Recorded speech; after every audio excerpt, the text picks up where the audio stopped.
네, 시청자 여러분 안녕하세요. 수익을 말하다 김성계 블록체인 토크의 김은혜입니다. 자, 일단 최근 온라인이든 오프라인 매체를 이용해서 블록체인이라는 단어 정말 많이 들어보셨을 것 같은데요. 하지만 블록체인이 곧 암호화폐다라는 그런 인식에서 크게 벗어나지 못하는 그런 부분이 아쉽기만 합니다. 자, 오늘도 수익을 말하다를 통해서 블록체인에 관련된 더욱더 상세하고 심도 있는 내용 함께 해보시길 바랄게요. 자, 오늘도 다양한 소식들 여러분들과 함께 할 텐데요. 말씀드린 내용에 대해서는 투자 판단에 대한 조언입니다. 해당 상품의 가치와 수익률을 보장하지 않는다는 점 다시 한번 유의해 주시길 바라겠습니다. 자, 지난 이 시간을 통해서는 블록체인 관련돼서 더욱더 상세한 내용들 쌓아가고 있는 과정인데요. 자, 오늘도 함께 해주실 분 소개해드리도록 하겠습니다. 한국생산성본부 블록체인 자문위원이신 김성기 전문가님 나와주셨습니다. 전문가님 안녕하세요. 네, 안녕하세요. 네, 반갑습니다. 네네. 자, 지난 시간을 통해서는 신뢰성을 얻는 과정에 대해서 좀 짚어드렸는데 이어서 오늘은 또 어떤 내용을 준비해 주셨는지 궁금합니다. 오늘 내용은 어떤 내용일까요? 이제 비잔티움 장군이라는 문제에 대해서 블록체인이 신뢰할 수 있는 이유가 그 안에 있었다. 그 문제를 풀이했기 때문에 가능하다라는 거를 이제 설명을 드렸는데요. 오늘은 그 비잔티움 장군을 풀어내는 방법론이 되게 다양하다라는 거를 알게 되시는 그런 시간이 될 겁니다. 네, 알겠습니다. 지난 시간에 비잔티움 장군에 대한 부분으로 좀 쉽게 풀어주신 것 같은데, 자, 오늘은 블록체인이 신뢰성을 얻는 과정에 이어서 오늘 신뢰성을 위한 다양한 노력에 대한 부분으로 이어서 설명을 해주신다고 하니까요. 끝까지 채널 고정해 주시길 바라겠습니다. 자, 그럼 오늘 내용 들어보도록 하겠습니다. 시작합니다. 다양한 암호화폐들이 파생되게 된 계기는 바로 이 블록체인이 가지고자 하는 바로 그 응답성, 신뢰에 대한 다양한 해석, 그리고 다양한 모델들이 필요하기 때문인 거고요. 그러니까 그 신뢰성이 떨어지는 문제에 대한 것은 단점이 되겠죠. 김성기 전문가의 블록체인 톡 지금 바로 시작합니다. 네, 오늘은 벌써 이제 5번째의 시간이 되었네요. 이전에 이제 4번째 강의에서는 그 비잔티움 장군 문제가 느닷없이 나와서 좀 놀라셨을 텐데, 블록체인이 신뢰 있다, 블록체인을 통하면은 신뢰 있는 모델이다라고 얘기하는데 그 모델의 근거가 어디서 출발을 했는지에 대해서 여러분들은 아마 충분히 이제 이해가 되셨을 겁니다. 그 비잔티움 장군의 문제를 해결하는 과정에서 블록체인의 신뢰를 해결하는 어떤 문제와 같은 일맥상통하는 그 연결고리에 있었다라는 사실을 이제 이해하셨을 텐데요. 근데 중요한 거는 그 POW라고 하는 비트코인이 가지고 있는 비잔티움 장군의 신뢰 문제를 해결하기 위해서 그 어떤 내용들을 좀 다루는 과정에서 몇 가지 한계점이라는 단어들이 떠올랐을 겁니다. 51% 공격, 혹은 시간에 대한 문제, 빠른 응답성. 과연 이 부분에 대해서 문제를 다루고자 하는 내용들이 또 다양한 암호화폐들이 파생되는 계기가 되었다고 봅니다. 다양한 암호화폐들이 파생되게 된 계기는 바로 이 블록체인이 가지고자 하는 바로 그 응답성, 신뢰에 대한 다양한 해석, 그리고 다양한 모델들이 필요하기 때문인 거고요. 그것이 바로 이 사회에 이 블록체인으로 신뢰 문제를 만들어내고 해결하는 그런 다양한 모형들이 이제 존재할 수 있다라는 어떤 가능성을 이제 열게 된 계기가 된 거죠. 그래서 오늘은 그거를 다루는 얘기입니다. 그러니까 어떻게 보면은 이거를 이해하는 자리가 다양한 그 암호화폐들이 가지고 있는 블록체인의 합의 모형, 신뢰에 대한 모형들이 어떤 것들이 존재를 하고 있고 그것이 장단점이 무엇인지를 이해하는 자리일 겁니다. 물론 이거는 제가 일부분은 자의적인 해석들도 있을 수 있습니다만 대체적으로 많이 알려져 있는 누구나 다 인정할 수밖에 없는 그 근거들을 위주로 담았고요. 또 어떻게 보면 직관적으로 비교를 했어요. 근데 그 직관적인 비교 문제에 대해서 여러분들이 충분히 좀 이해하기 쉽도록 공감할 수 있는 내용으로 담기 위해서 정리를 해봤으니까요. 이제 오늘은 가볍게 그 내용이 무엇인지, 그거 자체를 이제 POW, 비잔티움 문제 때문에 POW 공부했었던 그런 어떤 시간들의 강의와 다르게 단순하게 그냥 장점, 단점, 그것이 갖고 있는 어떤 약점, 또 앞으로 이 비잔티움 문제를 해결하는 이런 문제들의 신뢰에 대한 문제들을 지금도 어떻게 하고 있는지 여러분들께 제대로 전달할 수 있는 그런 시간을 가졌습니다. 우선 먼저 이제 비잔티움 장군 문제를 이제 여러분께 설명을 드렸기 때문에 우선은 이제 한 번 더 정리한다 생각하고 분산된 작업을 통해 가지고 무결성, 신뢰성, 그래서 솔루션을 찾는 문제다라는 건 이제 여러분들 아시겠을 거고 합의 알고리즘 문제다. 합의 알고리즘 POW고 그것이 바로 작업 증명이고 그죠? 그래서 블록체인 자체만으로는 장점도 있지만 어떻게 보면 그 전에 설명드렸죠.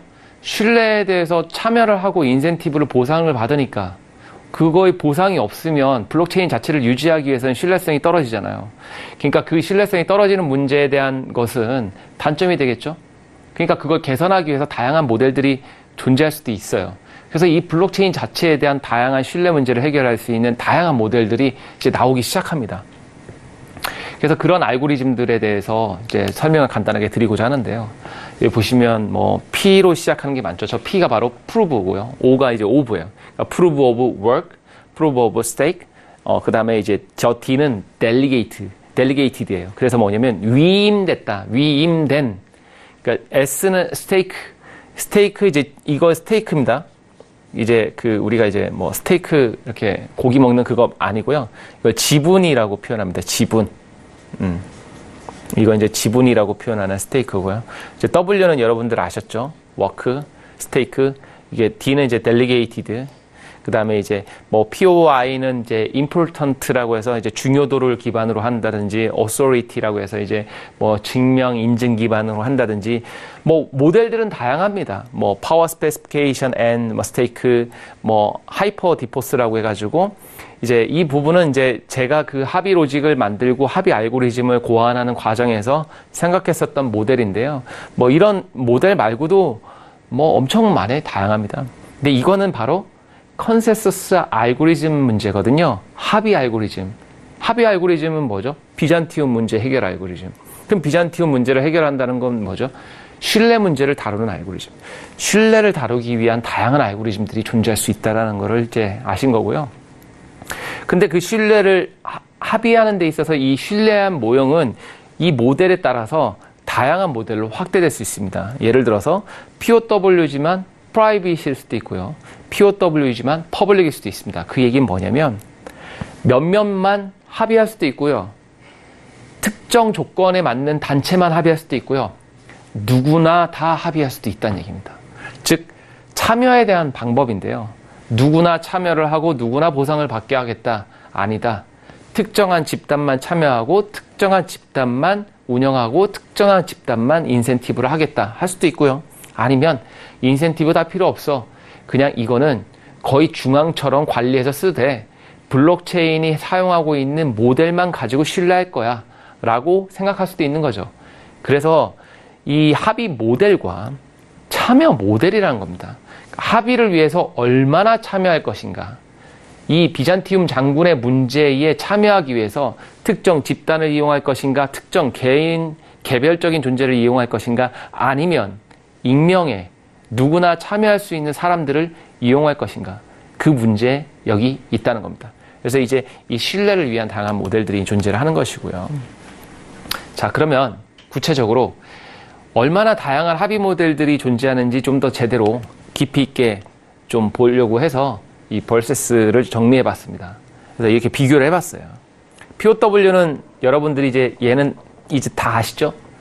해시파워 쓴다. 연산을 통해서, 연산 에너지를 통해서 보상을 받는다. POW 하는 행위로 보상받겠다.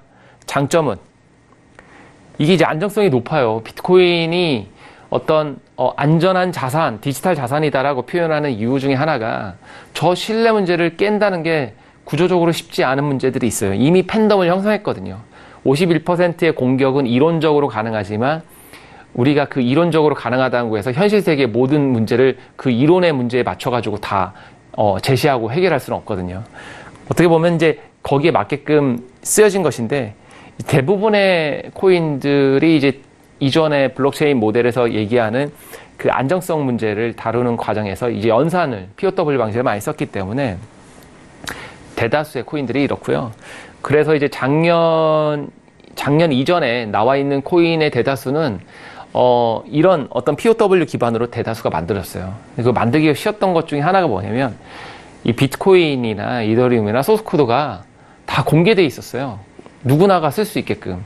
갖다가 써가지고 내가 만들면 됐어요. 그래서 이제 그걸 우리가 이제 뭐 떠서 만드는 거, 그 다음에 분리해서 만드는 거에서 이제 포크를 했다, 뭐 세그윗을 했다라는 용어를 쓰는데요.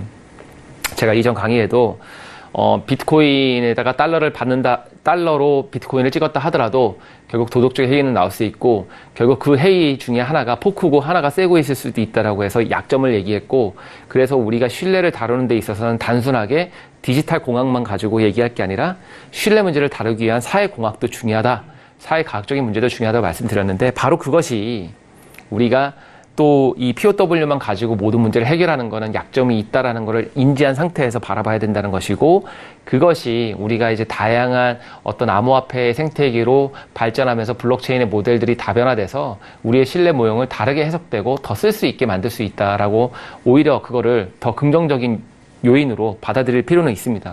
어찌됐건 이제 이 POW 방법론은 지금의 이 비잔티움 장군을 해결하는 과정에서 나온 합의 알고리즘으로 이제 단점이 좀 있죠. 우리가 이제 작년에 막 채굴기 막 마이닝 뭐 일한다고 뭐 그래픽카드도 뭐 사고 싶은데 사지도 못하고, 실제로 컴퓨터를 연산을 통해 가지고 뭐 작업하는 그래픽카드 뭐 그래픽 디자이너들이 막 진짜 풍기가 돼 가지고 그래픽카드가 없어서 되게 위험한 어떤 시기를 맞았었잖아요. 막 값도 막 2배 이상 뜨고 말도 안 됐죠.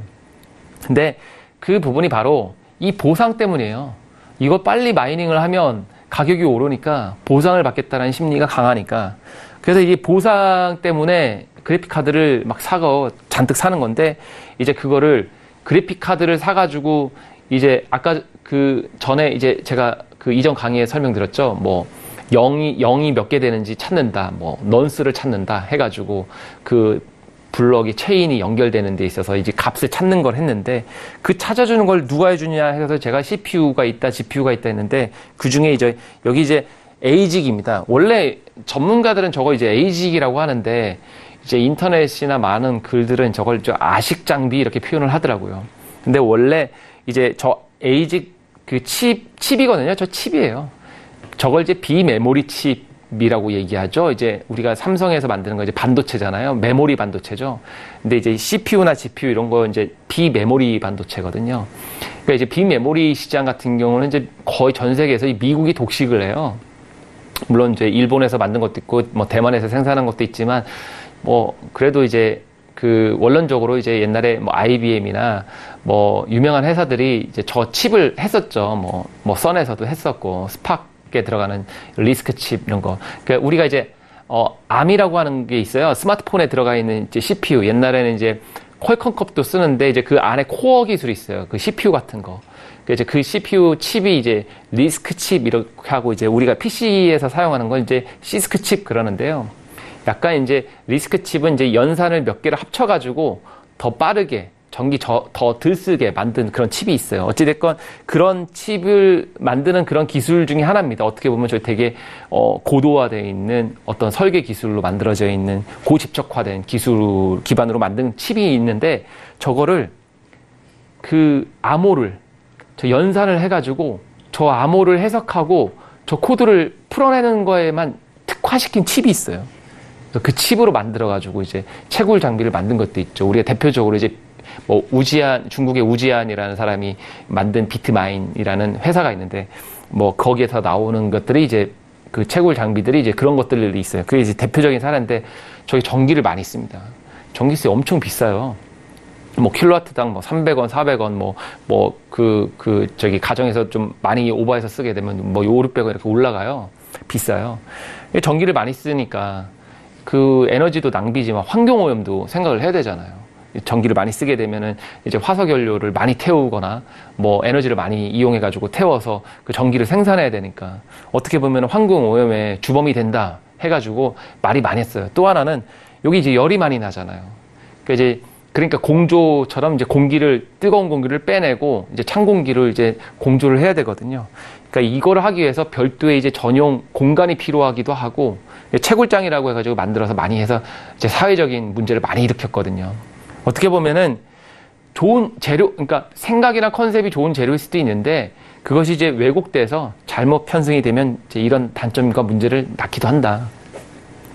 그래서 이런 문제 때문에 딱 튀어나온 게 있어요. 그게 바로 이제 아까 제가 설명드렸던 이제 proof of stake 해가지고 이제 이게 스테이크, 예, 그 지분이라고 하는 지분을 가지고 증명하겠다. 연산을 가지고 증명을 하면 에너지나 자원 낭비해. 그러니까 이거는 아니야 라고 판단을 하고 지분을 가지고 증명을 하겠다.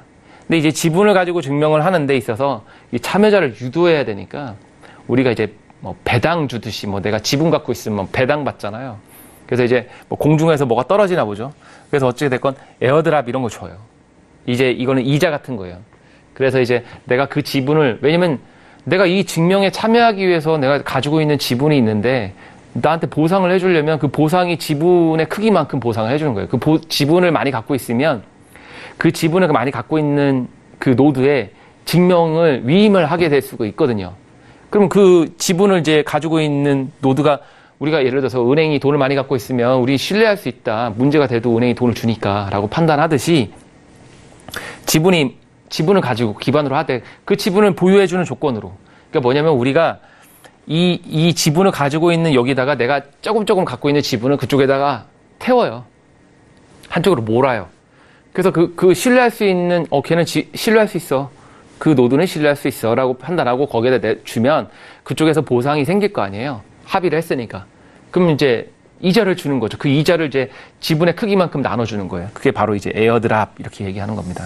그래서 이제 에어드랍은 이제 다양한 사람들한테 이자나 보상을 주기 위한 또 다른 어떤 그 뭐 토큰의 모델도 있고 뭐 다양한데요. 어찌됐건 이렇게 해서 할 수가 있고요. 그러니까 이제 아까 전에 여기 전기나 이런 거 소비하지 않으니까 훨씬 더 에너지 친화적이죠. 그래서 이제 자원 소비하는 게 별로 없고요. 뭐 이렇게 뭐 에너지를 많이 쓰지 않는데 문제는 여기서는 또 네트워크를 많이 써요.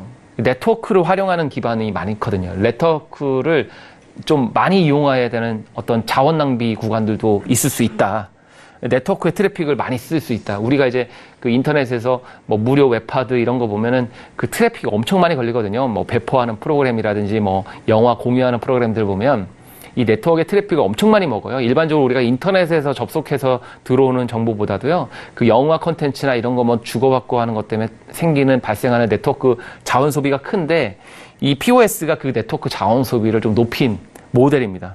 그래서 이제 실질적으로 진짜 분산은 어떻게 보면은 이 POS에서부터 제대로 분산이 이루어지는데 기여할 수 있다. 왜냐면 저건 팬덤도 있어야 되죠. 저 방법은 비트코인 빼고는 다른 코인에서 성공적으로 한다는데 한계점이 있을 수 있다라고 판단할 수 있는 어떤 여러 가지 약점들이 있는데 이제 그걸 극복할 수 있는 모델이니까 좋은데 어떻게 보면은 내가 이 지분을 확보하면 내가 증명에 많이 참여할 수 있으니까 저 지분을 독식해야 되겠다라고 판단할 수도 있잖아요. 생각해보면.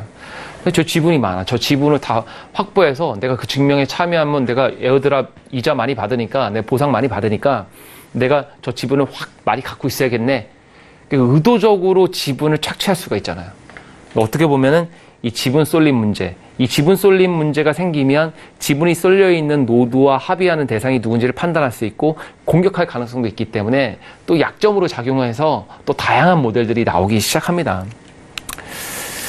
그래서 이제 그 포스라는 모델이 이제 그런 약점이 있다면 좀 그걸 개선하기 위해서 나온 모델이 있어요. 그러니까 이제 여기서 민주주의 얘기가 나옵니다. 그래서 요거는 누구나 참여할 수 있는 지분을 가진 누구나 참여를 하되 랜덤하게 합의를 하거나 증명을 한다라고 해가지고 뭐 포스가 있다면 이게 이제 뭐 직접 민주주의다 그러면 이제 우리가 의회 뭐 간접 민주주의 해가지고 디포스라고 얘기하는데요. 이게 D가 바로 델리게이티드 위임된 지분이에요. 그러니까 뭐냐면은 우리가 이제 국회의원을 선출하잖아요. 국회의원이 법안 통과한 거 이제 의사결정에 따라가지고 이제 지역 현안이나 문제를 해결하고 이제 사회 문제를 뭐 거기 법안에 의해 가지고 이제 돌아가게 만드는 건데 우리가 투표를 해가지고 누군가 선출한 거잖아요. 마찬가지예요. 지분을 가진 사람들 중에 투표를 해서 선출한 거예요. 지분을 갖고 있는 노드들 중에 왜냐하면 현실적으로 각 나라별로 다양한 노드들을 합의하기 위해서 결국은 뭐 응답성 생각해야죠, 확장성 생각해야죠, 고민할 만한 수많은 서비스 모델에 맞춰서 생각을 해야 되는데 가장 현실적으로 가장 적합한 모델이 뭘까라고 생각한다면 가장 이게 좀 적합하다라고 생각할 수 있어요. 솔직히 말해서 이게 더 적합한 모델에 가깝긴 해요. 사회적으로 볼 때. 그래서 이제 이 모델로 많이 가려는 코인들이 있는데요. 이제 대표적으로 포스는 이제 퀀텀 네오 스트라티스라고 해가지고 저기 대표적인 겁니다. 해시 파워 불필요하다는 건 아셨을 거고. 그리고 이제, 어떻게 보면은 이제 지분을 담보로 하지만 이제 진정한 어떤 탈중앙화를 이뤄냈다라고 얘기할 수도 있는데요. 이것도 어떻게 보면 지분이 쏠리는 현상에 대해서는 어쩔 수가 없어요. 왜냐면은 지분을 많이 가지고 있는 노드가 신뢰를 많이 하고 있는 노드라고 판단할 수밖에 없는 어떤 그 네트워크적인 배경들도 있고 운영에 대한 모델에 대한 배경도 있거든요. 근데 이제 이게 과연 보안에 문제가 있나 없나? 이것이 이제 제대로 가려지지 않은 것들이 좀 있어요. 그러다 보니까 결국 이 문제도 모든 문제를 개선하지 못했어 라고 판단하고 이 디포스라는 방법론으로 나온 건데 이게 제 대표적인 사례가 바로 스팀과 이오스죠. 원래 이오스나 스팀 만든 그 댄 라이머라는 그 파운더가 있는데 그 사람이 원래 이오스 그 이더리움 쪽에서 그 개발을 하다가 비탈릭하고 개발을 하다가 나는 이 방법론을 도입하는 데 있어서 나는 거부할래. 내 방법론이 따로 있어 하고 나와서 만든 거예요.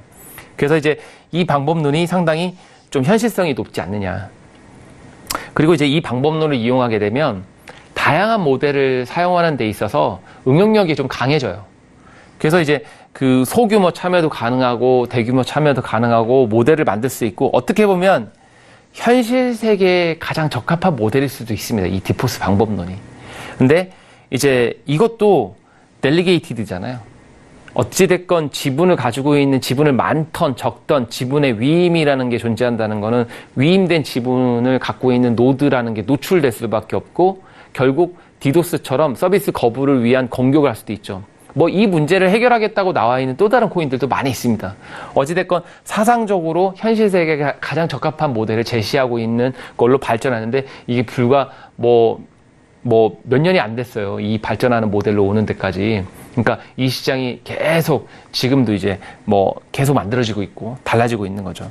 그래서 이제 이런 것들이 있는데 어떻게 보면 이건 탈중하다라고 얘기하지 못한다라는 사람들도 있어요. 이건 진정한 탈중하가 아니야. 그래서 뭐 댄 라이머와 뭐 비탈릭 뭐 논쟁도 하고요. 뭐 트위터에서 뭐 부딪히기도 하고요.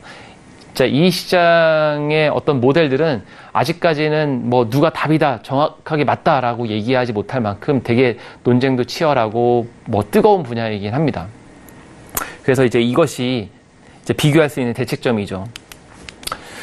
그리고 이제 최근에 많이 나오는 것 중에 하나가 이제 은행 간 거래, 이제 스위프트망이라고 해서 이제 글로벌 은행과는 이제 은행 거래를 하는데요. 우리 스위프트망 전 세계 네트워크에서 이제 은행 간 거래에서 예를 들어서 뭐 미국이 뭐 북한을 제재한다 그러면은 이 스위프트망에서 통신하지 못하도록 그 특정 노드를 막아버리면 그 연결이 안 될 거 아니에요. 그래서 이제 전 세계 그 글로벌 금융망을 연동해서 쓰고 있는데 스위프트망을 쓰지 않는 금융기관은 또 제재가 되지 않고 막 그래요. 근데 이제 이 스위프트망 자체가 응답성이 좀 느리고 또 그것이 이제 거래에 대해서 투명성이나 보장하지 못하는 여러 가지 이제 환율 문제나 구간이 있어요. 예를 들어서 아니 스위프트망을 운영하는데 뭐 3일이 걸려서 뭐 결제가 이루어진다. 우리가 이제 무역을 하게 되면은 물건을 팔고 할 때 이제 여신을 여는데 그때 이제 우리가 뭐 TT로 한다, LC로 한다, 뭐 그래요. 무역을 하게 되면 그럼 신용장이라는 걸 발행해 가지고 이제 돈을 이제 미리 받고 보낼 거냐? 아니면 보낸 다음에 뭐 송장이 나와서 뭐 저기 이제 화물이 이제 도착했다는 게 확인돼 가지고 이제 떨어지면 그때서야 이제 뭐 돈을 받을 거냐, 뭐 LC를 열 거냐. 그러니까 믿을 만한 나라들은 이제 일본 같은 경우 LC 많이 열고 막 그랬어요. 근데 옛날에는 좀 뭐 모르는 나라, 뭐 좀 가난한 나라 이러면은 돈을 제때 못 받을 걸 걱정해 가지고 이제 뭐 돈을 미리 다 넣어놓은 거 확인하고 보낼게 하는 뭐 TT 같은 것도 있었어요. 그러니까 이제 금융시장에서는 네트워크 구조를 이용하는 데 있어서 여신을 여는 데 있어서 이 망의 신뢰성 되게 중요한데 그 응답성을 높이기 위해서 또 다른 망이 필요한데 그 네트워크는 이제 되게 오랫동안 뭐 수십 년간 만들어지면서 이제 구조적으로 이미 깔려있는 구조기 때문에 개선점이 어렵잖아요. 그래서 그걸 개선하겠다고 이제 리플이라는 게 또 나오고 그랬어요. 그리고 이제 IBM에서 이제 하이퍼레저라는 게 나오는데 저기 이제 저기 프랙티스의 P가. 그래서 이제 저거 BFT 보면 B가 왠지 좀 뭔가 와닿지 않나요? 저기 이제 비잔티움이에요. 비잔티움 잠금 문제예요. 폴트는 문제니까. 비잔티움 문제, 폴트를 증명하겠다는 거예요. 신뢰 있게. 그게 저희 톨레런트예요. 그래서 저 문제를 어떤 증명해내는 방법론이 있는 거예요. 그래서 저 문제만 증명하는 방법을 하면 리워드, 보상에 대한 문제를 고민하지 않고 블록체인 자체만 쓸 수 있는 거 아니야?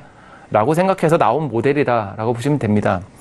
그래서 이제 이거의 장점은 이제 응답성이 빠르고 이제 검증할 수 있는 어떤 대상이 지정해가지고 그 검증해서 쓸 수 있다는 얘기고요.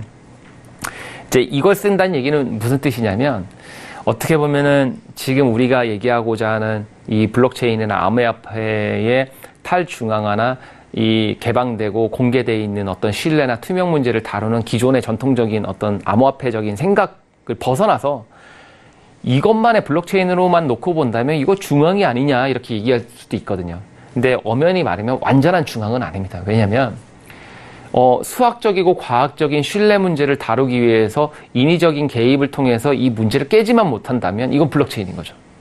근데 이제 그것이 좀 더 의도적으로 특정한 집단이나 그룹을 형성해서 합의를 한다는 어떤 이익화될 가능성이 커요. 이익 집단화될 가능성도 고려를 할 수도 있다라는 거죠. 그리고 그 안에 또 다른 어떤 거래 모델이나 재료가 존재를 한다면 그것에 참여하지 못함으로써 어떻게 보면은 차별을 하게 되는 거죠. 참여에 대한 차별을 유도할지도 모르는 모델이 될 수도 있는 거죠. 왜냐면 그 단체와 이익을 유지하는 모델이니까요. 근데 그거는 이제 우리가 앞으로 이 사회를 살아가면서 그 쓰임새가 거기에 적합한 모델이라면 거기에 맞게끔 쓰는 거죠. 우리가 안 되는데 무조건 비트코인의 모델이나 블록체인의 모델이 이더리움 모델한다고 차용된다고 해서 모든 문제를 다 해결하면 좋지만 실제로 그것을 차용했다 해서 해결하지 못하는 문제들도 많거든요. 그래서 거기에 맞춰서 이 모델이 나온 거다라고 생각하시면 될 것 같고요. 이제 우리나라는 뭐 대표 코인이 뭐 아이콘이라는데 뭐 혹자들은 아니 뭐 트랜잭션이 뭐 하루에 뭐 100개밖에도 안 되는데 무슨 뭐 대표 코인이냐 뭐 이런 분들도 있어요. 어찌됐건 이제 이게 국내에서는 이제 뭐 ICO라고 하는 해외 뭐 거래소나 국내에 뭐 많이 상장을 해서 뭐 거래가 초기에 많이 됐지만 이제 원하는 목표를 아직까지 다 이뤘다라고 볼 수는 없거든요. 약점도 많고 또 리스크한 구간도 꽤 있어요. 하지만 여기서 말하고자 하는 알고리즘들이 있거든요. 이제 여기서는 이제 루프 체인이라고 해서 이 파이썬 기반으로 해가지고 동작을 합니다. 파이썬이라는 언어가 있어요. 프로그래밍 언어 중에 이제 뭐 C, C++, 뭐 어셈블리 이런 언어도 있고 자바 뭐 이런 언어도 있는데 파이썬이라는 언어를 씁니다. 이게 이제 그 미국이나 뭐 전 세계에서 이제 프로그래밍 학습을 하면 이 파이썬 많이 배우거든요. 이게 진입 장벽이 많지 않아요. 그냥 쉬워요. 생각보다. 좀 쓰기가 쉽고 그래서 이제 크롤링이라고 해서 웹사이트를 이제 긁어내거나 무차별 인증을 해가지고 뭐 공격할 때도 많이 쓰기도 하고요. 그래서 이제 뭐 이거는 이제 뭐 애플에서는 기본 기능으로 탑재하는데 이제 MS에서는 기본 기능 탑재 안 하고 막 그러기도 해요. 어찌됐건 이제 그런 건데 이제 원래 이 아이콘은 예전에 나와 있던 다양한 알고리즘들이 이렇게 바뀌어 왔어요. 처음엔 약간 프라이빗한 성격으로 얘기하다가 하이퍼리즈 비슷한 것처럼 얘기하다가 또 뭐 LFT에게다가 뭐 LFT 더하기 뭐 디포스를 해가지고 계속 변화가 되고 있는 거죠. 변질이 된 게 아니라 변화가 되고 있는 거죠. 변화가 된다는 얘기는 이제 지금 기존에 있는 알고리즘들의 약점들이 있어서 그거 좀 바꿔야겠다. 근데 이제 여기서 얘기하고자 하는 거는 하이퍼레저의 모델과 좀 비슷합니다. 여기는 기본적으로 램파드가 만든 알고리즘 중에 팍소스라는 알고리즘이 있어요. 그 분산 네트워크에서 신뢰를 말하는 알고리즘. 그게 이제 노드를 하나의 단계, 비동기적인 관점에서 한 단계의 비잔티움 노드를 이용해가지고 처리하는 모델이었어요. 이게 이제 하이퍼레저도 비슷한데 하이퍼레저는 이 구간을 2단계, 3단계, 4단계도 둘 수 있어요. 왜냐면 저것도 모델을 다양하게 만들어서 놓는 기능들이 있거든요. 이 단계를 놓는다는 얘기는 예를 들어서 물류에서 보면은 식별 단계, 인증 단계, 뭐 거래 단계, 뭐 등록 단계 이런 단계들을 통해 가지고 비잔티움 노드를 둬서 그 합의를 하겠다는 모델인데 이 알고리즘이라고 하는 거는 이제 탱가로스라고 하는 알고리즘을 개선을 한 검증 모델인데 이게 이제 전통적으로 이미 검증이 돼서 있었던 모델을 이제 1단계에서 끝나는 모델을 이제 2단계까지 확장을 해가지고 해결을 했다 해가지고 이제 나온 모델입니다. 이제 어떻게 보면은 이제 파이썬으로 했기 때문에 이제 가공을 할 수 있는 랭귀지의 수단이 이제 파이썬이라는 어떤 구조 안에 있기 때문에 어떤 확장성 측면, 이제 이거 자체를 활용하고 가공하는 측면에서 그 파이썬이 가지고 있는 어떤 약점들도 있을 수 있고 그 관계가 온전하게 안정적으로 썼다기보다는 솔직히 파이썬은 솔직히 운영하는 모델에서 많이 쓰는 모델은 아니에요. 실은 뭐 C++이나 자바나 뭐 자바스크립트 모델들은 참여자들도 많고 전 세계 개발자들도 워낙 많아서 하고 있지만 파이썬을 기반으로 개발했었던 플랫폼들 세상에 생각보다 많지 않아요. 연습용 제품들 많았어요. 연습을 하거나 어떤 교육을 할 때 많이 쓰던 어떤 언어긴 하는데 뭐 특정한 목적을 다루기 위해서 특정한 유틸리티로는 썼는데 이런 어떤 메인넷이라고 하는 어떤 중요한 코어 기술로 쓴 거는 모르겠어요. 그거는 어떻게 보면 너무 알고리즘적이고 너무 소프트웨어 의존적인 문제가 아닌가. 왜냐면 이식에 대한 문제들도 고려를 해야 되거든요. 다양한 모델로 확장하려면 그 확장성 있는 모델을 원천적으로 접근할 수밖에 없는 구간이 있는데 이제 혹자들은 그것이 이제 많은 단점을 노출할 것이다 라고 많이 보고 있고요. 이것도 이제 어떻게 보면 나온 지 얼마 안 됐어요. 초기 모델이기 때문에 이제 검증 단계나 확장성이 이제 필요하고 너무 알고리즘에 좀 의존적이지 않느냐라는 얘기들도 있습니다. 그 다음에 이제 팝스라는 게 있는데요. 이게 이제 뭐 몇 가지 다른 많은 어떤 블록체인을 만들고자 하는 어떤 회사들이 다양한 암호 알고리즘, 다양한 합의 알고리즘, 다양한 참여 모델들을 만들고 있는데 그 중에 이제 어떤 모델의 약점을 개선해서 새로운 모델로 만드는 것들이 있어요. 대표적인 사례가 이제 GMB라는 하는 골든블로커에서 만든 GMB라고 하는 팝스라는 모델인데요. 이게 이제 Proof of Power Specification and Stake예요. 뭔가 느낌이 오죠. POW와 POS를 살짝 섞어 놓은 것 같죠.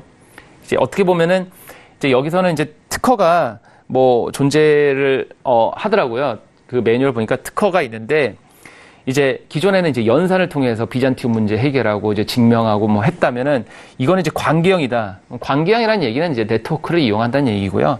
그 네트워크의 안정성을 높이기 위해서 POW의 성격을 좀 가져왔는데 이제 그걸 절묘하게 하이브리드처럼 엮은 거죠. 그러니까 특허를 통해 가지고 이제 그 어떤 스테이블 코인으로서는 이게 특허가 작년에 이제 나왔으니까 아마 국내에서도 보면은 가장 먼저 이게 이제 오픈됐지만 이제 미디어나 매체를 통해서 많이 알려지지 않아서 그렇지 내용적으로 볼 때는 상당히 괜찮은 내용들이 많이 있어요. 저도 이 부분에 어떤 참여하는 일에 관여를 하고 있는데요. 그 과정에서 내용들을 좀 자세히 보니까 그런 부분들이 잘 정리가 돼 있는 것들도 꽤 있더라고요. 그래서 해시 파워라고 하는 그 POW의 개념과 이 지분이라는 모형에 대한 결합을 절묘하게 해서 최초의 하이브리드형 모델을 만들었다라는 것인데 이제 이 모델로는 이제 여기밖에 존재하지 않아서 근데 이제 단점은 뭐든지 시장은 초기에 진입하는 단계에서의 모델들은 검증이라는 게 반드시 필요하거든요.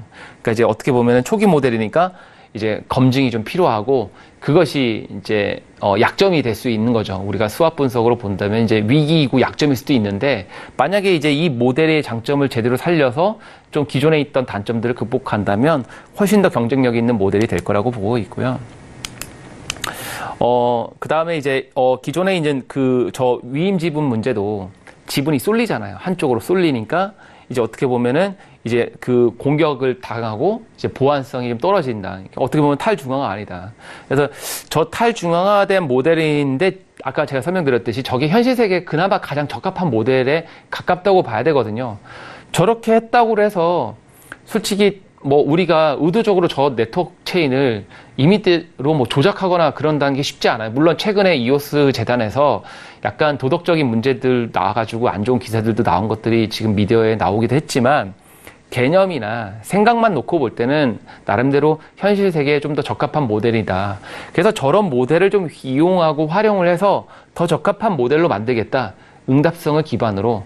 그리고 그것이 단순 지분이 아니라 그 노드가 가지고 있는 물리적인 신뢰성 자체만 가지고 더 접근할 수 있는 순수하게 알고리즘이나 소프트웨어적인 게만 있는 게 아니라 얘는 이 블록체인은 뭐예요? 블록체인은 누구나 이용할 수 있잖아요. 누구나 이용하는 경제제가 있죠. 그게 뭐예요? 공공재잖아요. 그리고 그 누구나 이용할 수 있지만 약간의 비용이 들어가고 또 사회 시스템에서 약간 의도적으로 독과점이 존재할 수밖에 없는 그런 배제성 재료도 있죠. 경제재 중에. 그게 바로 클럽재라고 합니다. 왜냐면 이 클럽재가 이제 컨소시엄재예요. 컨소시엄처럼 엮인 재료예요. 경제재예요. 근데 그런 것들은 예를 들어서 한전 같은 것이 그런 거예요. 한전이라든지 도로교통공사라든지 이게 클럽재의 성격을 갖고 있거든요. 근데 공공재라는 거는 뭐냐면 고속도로 깔 때 이 공공재는 어찌됐건 정부에서 발주를 내야 되거든요. 여기를 깔아야 되겠다고 생각해서 이걸 다 밀고 뭐 특정한 단지를 조성하고 그럴 수밖에 없는데 대규모 사업이잖아요. 우리가 이제 소셜 오버헤드 캐피탈이라고 부릅니다. 그러니까 자본이 들어가는데 오버헤드가 들어가는 자본이죠. 사회적으로 사회 간접 자본이라고 하죠. 그래서 SOC라고 부르는 건데 그 SOC 구간에 공공재가 있는 건데 아니 블록체인의 이 네트워크는 누구나 참여할 수 있고 누구나 개방된 공간에 들어가려면 공공재의 성격을 가져야 되지 않나요? 근데 그 공공재의 성격을 안정적으로 운영하려면 안정적인 운영 모델이 또 필요할 수도 있잖아요. 그래서 현실 세계에 가장 적합한 디포스 모델을 좀 더 차용해서 이 노드의 운영 모델을 신뢰성 있게 이끌어내는 모델들도 존재합니다. 대표적인 게 이 모파스의 그 모델이고요. 하이퍼 디포스라고 해서 이 모델들은 이 보안성을 높인, 그러니까 보안 문제 항상 심각하죠. 보안은 블록체인과 또 다른 관점에서 또 접근을 해야 될 수도 있거든요. 그래서 네트워크의 안정성 관점도 있겠지만 보안의 관점에서 더 신뢰할 수 있는 모델로 높이기 위해서는 어떤 새로운 참여 모델을 만들어야겠다라고 해서 그거를 기반으로 해서 만들었는데 여기에는 새로운 참여 모델이 있습니다. 우리가 이제 예를 들어서 제한된, 그러니까 한정판 같은 게 있잖아요. 딱 특정한 것까지만 사용하기 위해서 딱 찍어내는 거, 좀 독보적으로 만들어 놓는 거, 한정적으로 판매되는 거. 자율적으로 참여하지만 한정판이니까 더 이상의 개입은 어렵고 그렇다고 이제 자율적으로 못 사지는 않고 하는 것들이 있잖아요. 물건은 나오지만 뭐 누구나가 다 살 수는 있지만 너무 비싸고 또 그 가격도 높고 그리고 거기에 참여하려면 충분히 조건을 만족해야 되니까 누구나 다 살 수는 없지만 그렇다고 해서 안 사지지도 않는 모델. 그래서 이제 자율 참여 한계 곡선이라고 그런 모델들이 이제 새로운 형태로 이제 발전을 해서 나오기도 하는데요. 이런 것들은 기존의 블록체인이 가지고 있는 다양한 비잔티움 장군의 문제를 해결하고 블록의 신뢰성을 유지하기 위해서 투자 대비 효과, 그 ROI를 얼마나 극대화하기 위해서 이 모델들을 구축하고 제대로, 그러니까 ROI, 투자를 좀 줄이면서 효과는 극대화로 볼 수 있는 다양한 어떤 공공재 모델들이 존재할 수 있는데 그것이 블록체인이 말하고자 하는 새로운 합의와 신뢰 모형의 예를 쓰면 훨씬 더 나은 밸류에이션이 나올 수 있다라고 얘기할 수 있거든요. 이것이 구현만 된다면 당연히 그렇게 되겠죠. 근데 이것도 단점은 또 초기 모형이라는 거죠. 어떻게 보면 이제 이전에 나왔던 1, 2년 전에 나왔던 모델보다는 물론 기간은 짧지만 또 이제 막 나와서 그런 것들이 이제 만들어지고 개발되고 있는 거기 때문에 어떻게 보면은 검증이란 과정은 반드시 또 필요할 수 있습니다. 그래서 이제 이런 것들이 또 새로운 형태의 합의 모형으로 만들어지고 있다. 그래서 이제 제가 설명하고자 하는 얘기는 뭐냐면 지금 제가 설명한 합의 모형은요, 모든 걸 다 설명해 드릴 수는 없어요. 근데 중요한 거는 시청자 여러분께서 비잔티움 장군의 문제를 해결하기 위해서 블록체인이 신뢰를 바라기 위해서 이 신뢰 모형은 다양한 게 있을 수 있구나라는 생각이 드시죠? 오로지 저것만 신뢰할 수 있다라는 게 아니라 신뢰를 하기 위한 다양한 신뢰 모형은 존재하는데 그것이 우리가 쓸 수 있고 우리가 손에 잡히고 우리가 정말 믿을 수 있고 정말 이것이다라고 확실하게 얘기할 수 있는 그 모델들은 다양할 수 있다라는 거를 알게 되셨을 거예요. 그래서 이 시장은 지금도 계속 진일보하고 있고 발전하고 있다. 그렇게 알고 계시면 될 것 같고요. 그래서 이제 여기 제가 언급하지 않은 것 중에 몇 가지 중요한 합의 알고리즘들이 있습니다. 뭐 POI, POA, 그 다음에 POP, POP, 이게 퓨리티는요, 그 청정 에너지, 클린한 어떤 이렇게 요즘 미세먼지 이런 거 문제 많잖아요. 그래서 공기를 청정하고 클린을 제대로 하고 있는가 안 하고 있는가를 좀 증명해가지고 그 클린을 통해가지고 이제 그 어떤 녹색 인증을 한다든지 녹색 바우처를 받는다든지 해가지고 실제로 이 미세먼지 저감에 기여를 하고 그 기여를 통해서 증명을 하면 우리가 거기에 대해서 어떤 녹색 인센티브를 주는 거죠. 그런 모델들도 있어요. 그러니까 우리가 주변에 찾아보면 우리가 삶을 개선하는 데 있어서 지금 블록체인이 다양한 사회 문제 개선에 다양한 시각적 해석들을 제공해주고 있잖아요. 어떻게 보면은 여태까지 그런 해석과 생각에 대해서 많이들 무관심했죠. 근데 우리가 그걸 관심 있는 재료로 바라보게 되니까 이 문제들이 또 다르게 보이기도 할 겁니다. 그리고 이제 여기서 또 되게 중요한 거는요, Z캐시나 G캐시. 거기서 이제 영지식 증명인데 이거 되게 중요하거든요. 근데 이것만 비잔티움 다루듯이 다뤄야 됩니다. 왜냐면 이거 되게 중요하거든요. 원자성을 입증하고 예를 들어서 나는 1대1의 관계에서 내가 얼마를 갖고 있다라는 그러니까 내가 누구인지라는 사실에 대해서 상대방이 나의 개인 정보를 모르는 상태에서 나라는 자신을 제대로 식별하고 증명할 수 있는가, 그걸 저 사람이 정말 그렇다라고 인증할 수 있는 어떤 무언가가 존재하는가를 제대로 변질되지 않는 불변의 원칙으로 입증할 수 있는 어떤 알고리즘에 관련되어 있는 증명 문제인데요. 이것도 되게 중요한 문제입니다. 이 영지식 증명 되게 중요한데, 근데 이제 이것은 어떻게 보면 우리가 이 사회를 개인의 정보에 민감 정보를 접근하지 못하고 모든 걸 익명으로 처리하는 데 있어서는 서비스의 재화의 한계점이 있거든요. 서비스의 접근성이. 그래서 어떻게 보면은 이것이 필요로 한 구간이 있고 필요하지 않는 구간이 있어요. 그리고 또 하나는 이거 되게 은닉화돼 있어요. 그러니까 모네로라든지 잭트캐시는 자기가 거래했다는 사실에 대한 트랜잭션 정보를 아예 노출하지 않고 쓸 수 있는 모델로 작용하기 때문에 어떻게 보겠어요. 이게 조세 회피 수단이 될 수도 있는 거죠. 이거 자체가. 그래서 어떻게 보면은 이 모든 재료가 다 좋을 수는 없고요. 장점도 있고 단점도 있고 어떻게 보면 동전의 양면성을 가지고 있는 그런 모델들도 있을 수 있다라고 생각하시면 좋을 것 같습니다. 그래서 신뢰를 증명하는 모양들이 진짜 엄청나게 많다는 걸 이제 여러분들이 아셨을 거예요. 근데 대다수가 POW 방법, POS 방법을 많이 쓰고 있어요. 왜냐면 비트코인 소스 코드가 다 오픈돼서 엔지니어들이 가져다가 그대로 이제 프로그램 컴파일하고 뭐 빌드하고 뭐 디플로이하고 뭐 이렇게 해가지고 그냥 다 뭐 배포하고 이렇게 해서 쓰고 뭐 이건 내가 만들었으니 뭐 내가 포팅했다 이렇게 얘기해가지고 투자자들을 막 자꾸 뭐 꼬시고 그러는데요. 실제로 그것을 제대로 하기 위해서 내가 제대로 이해하고 입증하고 그걸 준비하고 그런 사람들, 그렇게 해왔던 사람들이 그걸 하고 있는지를 제대로 들여다봐야 합니다. 이 증명을 단순히 뭘 썼다가 중요한 게 아니라 그걸 쓰기 위해서 내가 충분히 이거를 얼마나 깊이 고민하고 내면적 이해를 통해서 앞으로 사회 문제 해결하기 위한 좋은 재료로 이것이 쓰일 수 있는지에 대한 어떤 양성화에 대한 문제를 고민을 해야 되거든요. 자꾸 이걸 음성적으로만 바라볼 게 아니라 양성화를 해서 제대로 거기에 맞는 시선으로 이 시장과 사회에 제대로 공공선을 이룰 수 있도록 활용돼야 되지 않느냐라고 생각을 합니다. 어찌됐건 이 신뢰에 대한 다양한 참여 모델은 아직도 걸음마 단계에 있습니다. 그래서 지금 이제 몇 가지 설명들을 좀 간단하게 이제 뭐 이 정도만 하고 마치도록 하겠는데요. 퍼블릭은 이제 지금 아까 전에 말씀드렸던 이 프라이빗 컨소시엄 이렇게 그 참여 모형, 아까 전에 합의 모형이 있고 참여 모형인데 이게 참여 모형인데 이제 퍼블릭은 대표적인 게 이제 POW, POS, 디포스가 제가 아까 전에 이게 좀 혼돈되시죠? 이거는 되게 탈중앙제가 아닌데 왜 퍼블릭이냐? 이 참여의 제한이 없다라는 퍼블릭입니다.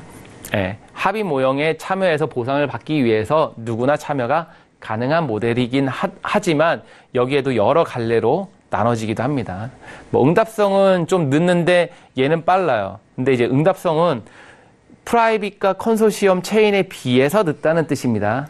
전반적으로 이것 간의 간격으로 늦다라고 얘기하는 문제가 아니고요. 왜냐하면 다행히 이제 이 부분에서 빠른 거죠. 이 BFT는 아까 설명을 드렸죠.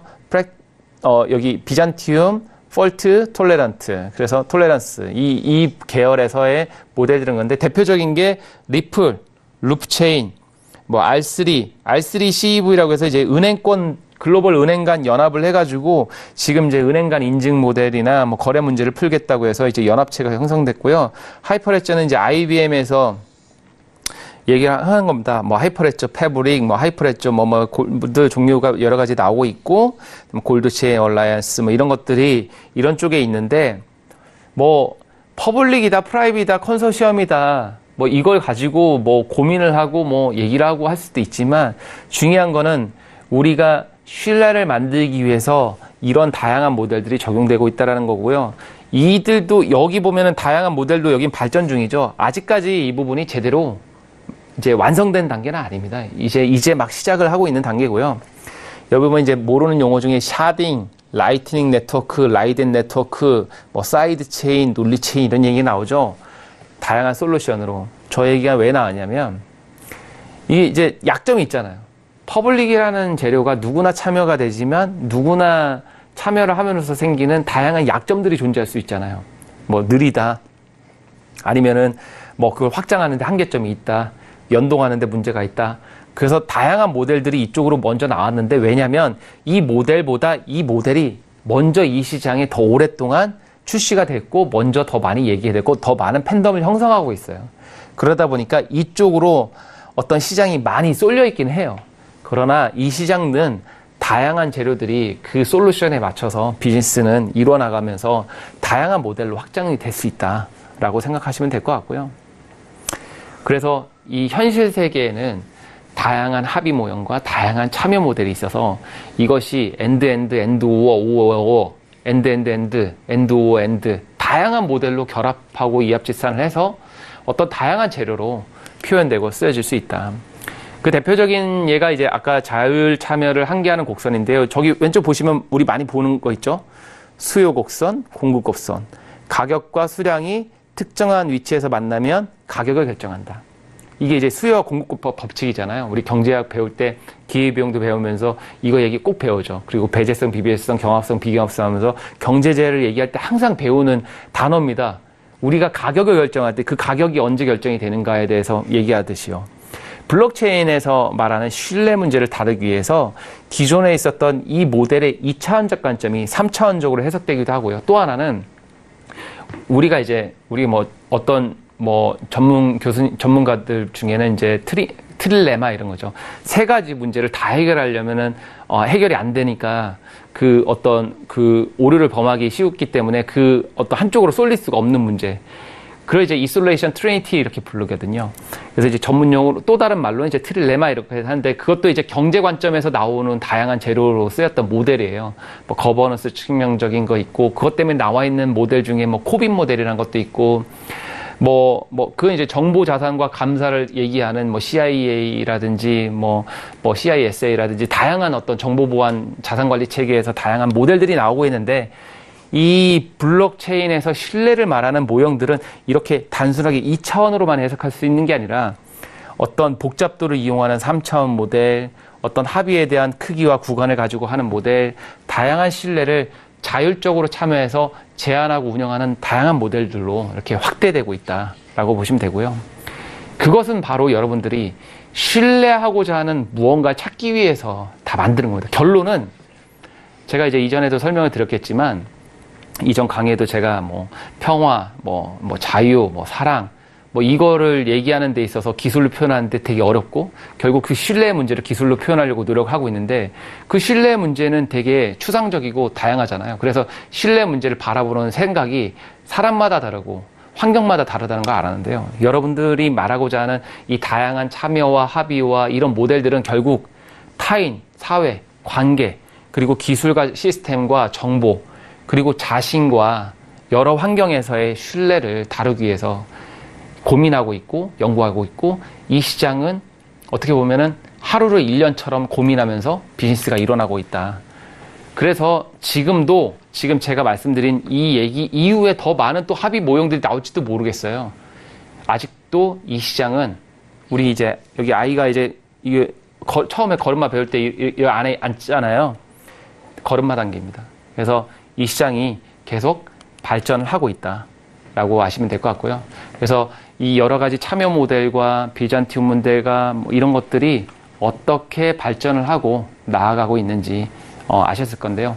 앞으로 이런 문제를 통해서 이 사회가 더 많은 발전할 수 있는 모델로 이렇게 이루어나갈 것이고 여러분들도 그런 것들을 충분히 이해하면서 블록체인을 접하시면 도움이 될 것 같습니다. 감사합니다.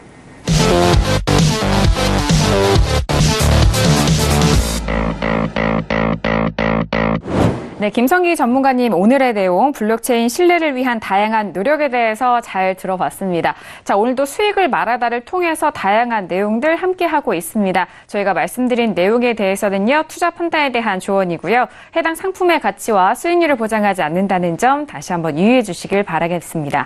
자, 지난 시간에 이어서 오늘도 신뢰에 대한 부분을 좀 상세하게 풀어주셨는데 그 밖에도 궁금하신 부분들에 대해서 질문을 통해서 좀 나눠볼까 합니다.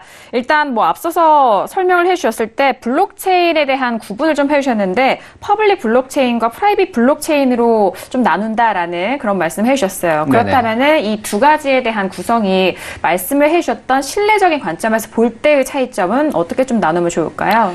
우리가 이제 대다수의 사람들이 퍼블릭에 참여를 하는 게 더 신뢰가 있다. 뭐 다들 그렇게 얘기를 합니다. 네. 근데 그렇다고 해서 우리가 프라이빗이 신뢰할 수 없느냐? 우리가 이렇게 보시면 돼요. 중앙화와 프라이빗은 같은 얘기는 아닙니다. 그러니까 뭐냐면은 블록체인에서 합의를 하는 모형이 프라이빗한 관점에서도 신뢰할 수도 있어요. 제가 전에 한번 그 Q&A 때 말씀드렸던 것 중에 웜이라고 하는 장치가 네. 있잖아요.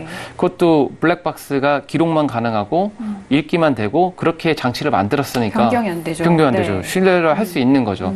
우리가 프라이빗에 가지고 있는 모델이 신뢰할 수 있는 충분한 메커니즘과 운영 모델을 갖는다면 신뢰를 해야 되는 거죠. 네. 그러니까 이것이 퍼블릭이냐 프라이빗이냐의 관점은 그걸 단순하게 신뢰로만 보는 관점이 아니라 우리가 보상을 해야 되는 크기라든지 혹은 참여에 대한 어떤 제한에 대한 문제라든지 목적성이 다를 거라고 봐요. 그러니까 목적하는 게 다르기 때문에 같은 신뢰의 크기는 미묘하게 다른 것처럼 느낄지라도 우리가 저번에 뭐 제가 설명드릴 때 뭐 기상청을 바라보는 신뢰와 뭐 우리가 그 정보 자산을 신뢰하는 사람마다 다 다르잖아요. 신뢰는 감정의 크기잖아요.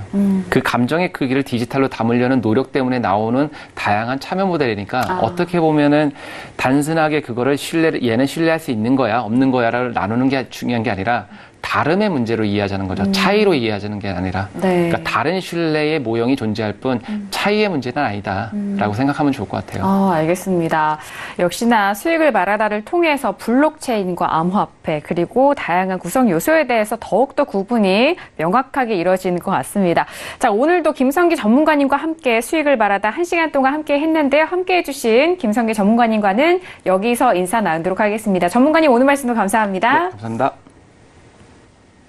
네, 오늘도 다양한 내용들 수익을 말하다를 통해서 전달을 도와드렸습니다. 저희가 말씀드린 내용에 대해서는요, 투자 판단에 대한 조언이고요. 해당 상품의 가치와 수익률을 보장하지 않는다는 점 다시 한번 유의해 주시길 바라겠습니다. 자, 그리고 저희 방송은 홈페이지를 통해서도 다시 보기 하실 수가 있으니까요. 많은 활용해 보시길 바랄게요. 자, 오늘 저희가 준비한 소식과 내용은 여기까지고요. 저희는 다음 이 시간 다시 돌아오도록 하겠습니다. 함께 해주신 여러분, 오늘도 고맙습니다.